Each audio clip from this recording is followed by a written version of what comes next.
Hi guys, welcome back to my channel. In today's video, I'm going to be going over my summer TBR. I have decided moving forward that I would rather create more seasonal TBRs rather than a monthly TBR because I am such a mood reader. I could like say I'm going to read these in this month and then I don't and I'll read them the next month or like 2 months later. So I decided moving forward, I'm going to be doing more seasonal TBR videos, and this one's going to be my summer TBR, or what I'm calling it, my summer reading list. I feel like as a kid, we used to have like summer reading lists or like required reading during the summertime, and I kind of miss those days. So I'm calling it my summer reading list of 2024. These are basically a bunch of books that I hope to get to at some point this summer. I'm not saying I'm going to get to all of them, and I'm not saying I'm not going to read anything else. These are just high priority, what I would like to get to this summer. I have it broken out between romance books, mystery thriller books, and then I'm also sprinkling in a little bit of fantasy books. So we have a lot to get through. I want to share all these books, and then I'm also going to share a few recommendations in general that I have if you're looking to build out your own summer reading list. I have a few books that I think would be perfect to read during the summertime that I've already read and want to share with you guys. So let's dive right into this video. I think first things first, we're gonna go over my summer romance books that I would love to read by the pool or on my balcony or just like at some point during the summer. Like, I don't know about you guys, but for me, I feel like I love to read romance during the summer. That's when I typically consume a lot of romance books. So I have 4 here that I think can hold me over this summer. So first things first, I have You with a View. I was gonna try and read this in May, but unfortunately I didn't get to it. So I'm really hoping to get to it at some point this summer. High level overview of this, it's basically 2 people on a road trip trying to uncover one of the main characters, like grandma's love letters, and like trying to connect the dots. And it's, I think, enemies to lovers, like high school enemies fall in love over the summer road trip that they take. So this feels like a very summery book. I mean, summer road trip, what more could you ask for? So very excited to get to this. I've seen literally nothing but good things about this, and I believe there's another book that this author has come out with. It has a similar cover design that people are also obsessed with. So very, very excited to get to this. The next book that I want to read actually isn't, I don't think, a romance book. It's more about friendship during the summertime and kind of like uncovering why their friendship, like, they fell apart essentially. And it is a Judy Blume book, which I've actually never read any of her books. I feel like as a kid, you either read her books or you were reading like other things, which clearly I was in the other bucket. But I'm very excited to read a Judy Blume book. And one, look at this cover. I mean, come on. It screams summer in a book. So I had to pick it up, I had to read it. Also, look how the cover, bright yellow. I mean, how much more summer could you ask for? So anyways, I believe it's following 2 best friends who were essentially like attached at the hip during their summer vacation times. They vacation at the vineyard together, and then all of a sudden they kind of had a falling out, and one of them's getting married and wants them back in their wedding and their life again, and they're trying to like figure out what truly happened, what went wrong in the past, why they had a falling out. So it looks like a very like feel good kind of book. So I feel like that could fall into like the romance-ish genre. It's like the ooey gooey feeling romance, the ooey gooey feeling of bonds, friendship, that kind of thing. Anyways, I'm very excited to read this one. The next book that I'm wanting to read is This Summer Will Be Different by Carly Fortune. I recently hauled this, and I'm a sucker for Carly Fortune's covers. I think she has truly some of the most beautiful artwork out there. I know she hires an artist to do her covers, which fun fact, I literally love them so much that I bought a print from the artist. So I have a print in my apartment hanging up that I absolutely adore. But this is Carly Fortune's 3rd book. I enjoyed her first one, didn't love her second one. So now this is kind of like a make or break moment for me and Carly Fortune on if I'm gonna continue reading her books or not. I will say they look good together on the shelf. Like, the spines just all look so nice, and the covers, they're beautiful on the bookshelf. So even if I don't reread them or like pick them up frequently, they'll at least look pretty on my bookshelf. But this, I believe, is like a best friend's brother type of romance, and that's really truly all that I know. I believe it's on Prince Edward Island.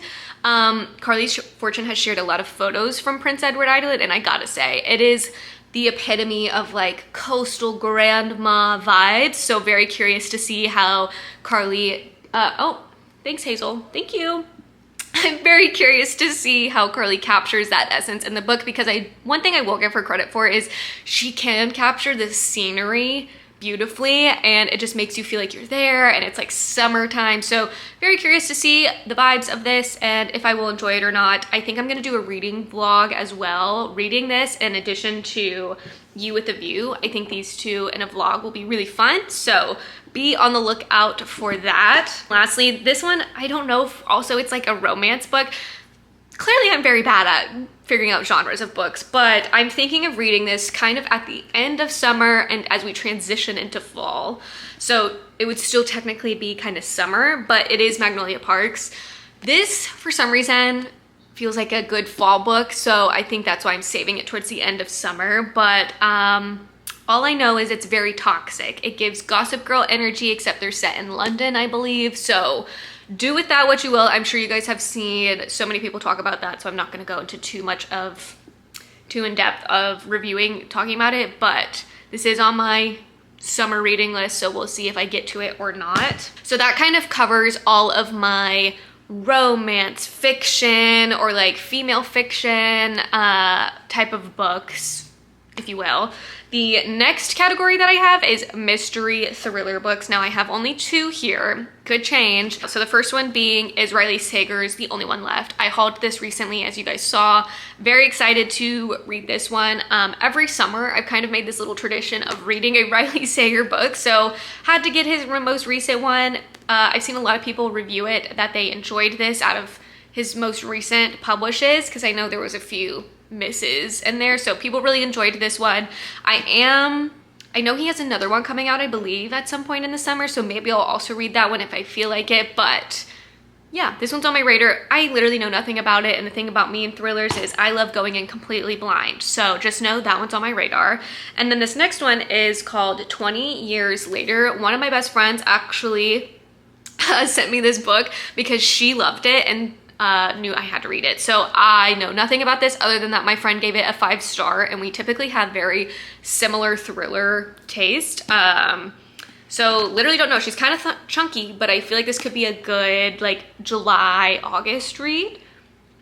So yeah, that's all I know. But those are the 2 thriller and mystery books that I have. And then my 2 fantasy books that I have are in case I just like am craving a fantasy read. So I don't know if I'm actually gonna get to these. I try to read, or I feel like I normally read fantasy either in like fall, winter, or like late winter starting into spring. So who knows if I'll get to these, but the first one is actually a reread. I read these when they were first coming out, and I haven't thought of them in a very long time until I saw some TikToks, and I was like, oh my gosh, I should pick up this whole universe again, because I only read the first 3 books.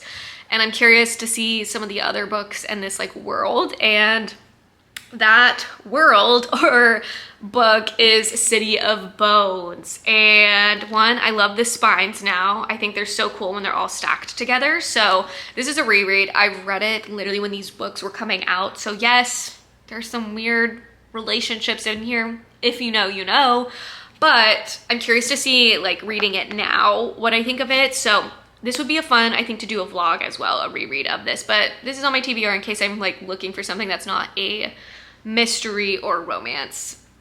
So very excited to dive back into this world. And then, dun dun dun dun, last year I read ACOTAR, so it makes sense to continue into my Sarah J. Maas reading, and it would be Throne of Glass. And I actually have Throne of Glass and Assassin's Blade. I have both copies.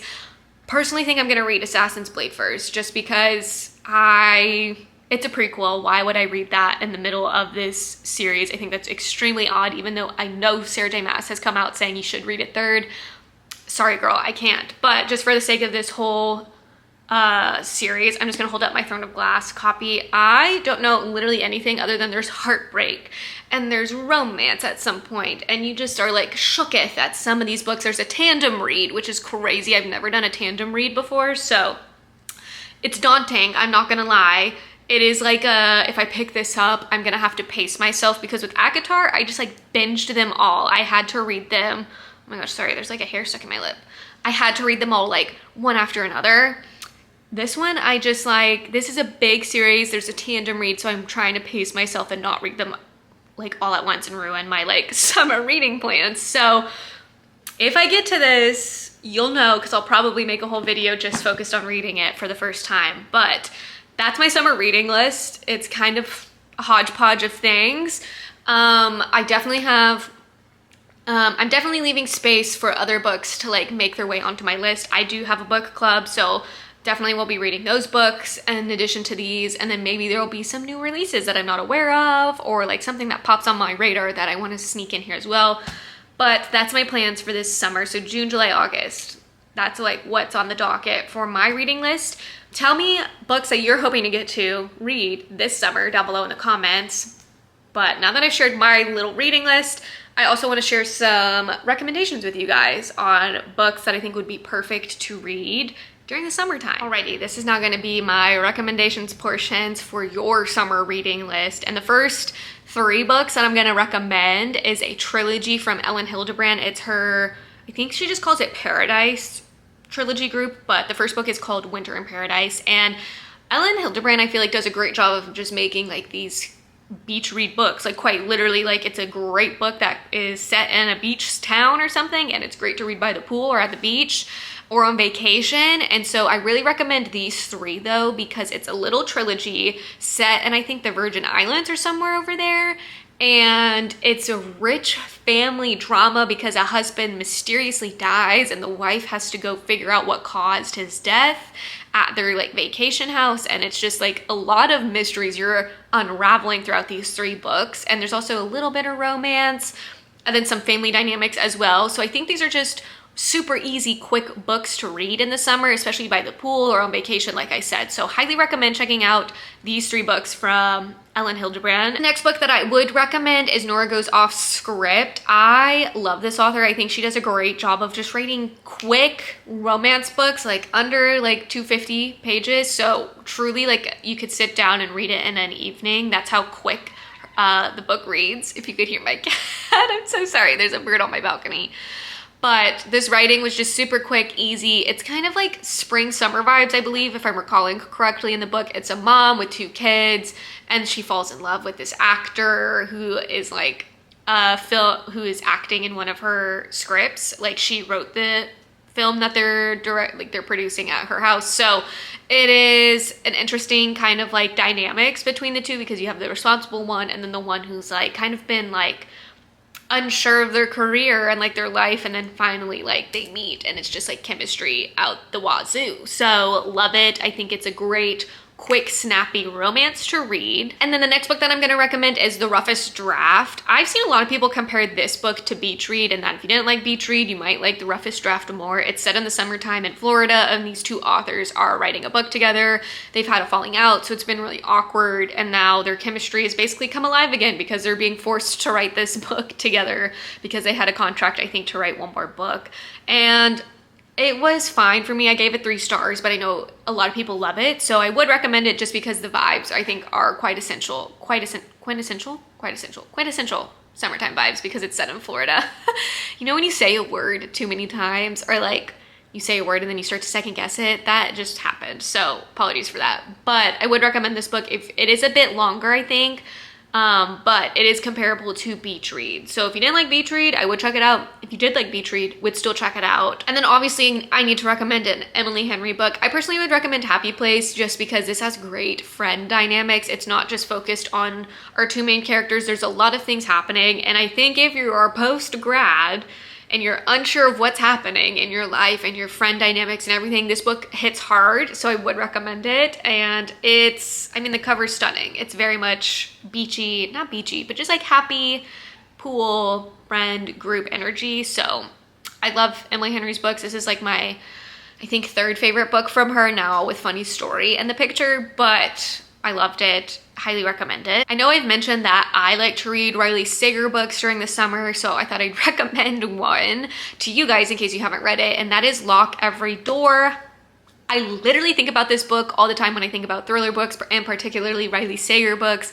It is so good. 5 out of 5 stars. Like, the twists and turns in here were crazy. Like, when one twist happened, you thought that was it, but then like it just kept going and you were like, wait, what is happening right now? So if you're looking for like an over the top crazy thriller, like you truly cannot guess what's gonna happen. And if you do guess it, then props to you, because I was like jaw on the floor when I was reading this book, and when it ended, I was just like, oh my God. So one of my favorite Riley Sager books of like ever, and one of my favorite thriller books also. So highly recommend adding at least Lock Every Door from Riley Sager onto your reading list, or at least onto your radar to read his books. And I think this might be the last book that I recommend. I'm really like going into the depths of my Goodreads to see like what I've read, because sometimes I feel like it's hard to remember these books of all the books that I've read.